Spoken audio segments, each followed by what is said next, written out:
Watch up mga guys. Ngayon mag-uundas naman guys para sa mga kaaraw ng mga patay. Kaya sa mga may jowa dyan na mahilig magregalo ng bulaklak, di na nyo magproblema ng bulaklak na parang bibili pa kayo kung saan saan.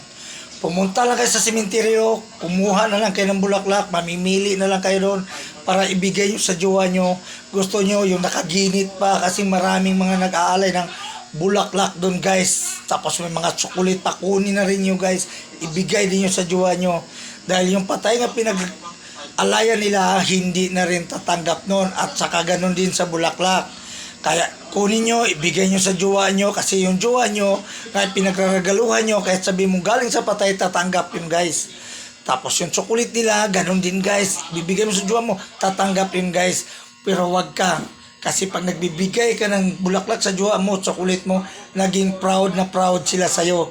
Di nila alam na galing sa sementeryo yung binibigay mo sa kanilang bulaklak. Kaya para sa inyo guys, pagkakataon na ninyo to, dalahin yung bulaklak yung jowa nyo. Mamimili na lang kayo sa sementeryo kung alin yung bulaklak na magandang inaalay doon. Lalo na sa mga mahilig tumatanggap ng bulaklak. Sos, naku guys, pagkakataon na nyo yung parang mabigyan yung bulaklak yung jowa nyo para maging proud din sila sa inyo.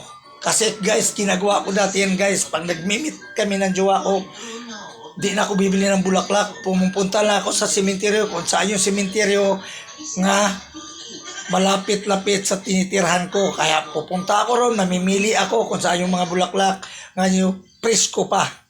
Pag presko pa ang bulaklak, lalo na may nakaginit pa. Alam ko, pag nakaginit, 1,000 ang halaga nun. Kaya noong panahon ko guys, nga binata pa ko, tuwang-tuwa yung magulang ng jowa ko kasi binibigyan ko siya ng bulaklak na nakaginit pa. Siyempre, expected nila, binibili ko, mahal. Pero hindi nila alam, kinukuha ko lang sa sementeryo yun. May kasamang tsukulit pa. Lalo na kasi sa mga private, talagang bongga sila pag nag-aalay ng bulaklak sa mga mahal nila sa buhay. Kaya, yun guys, tips ko sa inyo. Huwag na kayong bumili para irigalo sa jowa nyo yung bulaklak o chocolate. Doon na kayo guys, gusto nyo samahan yung sapin-sapin kung anong mga kakanin doon. Marami yun guys kasi marami nag-aalay ng bulaklak doon. Mamimili na lang kayo kung anong bulaklak gusto nyo irigalo sa jowa nyo. Kaya yun lang guys, tip ko sa inyo.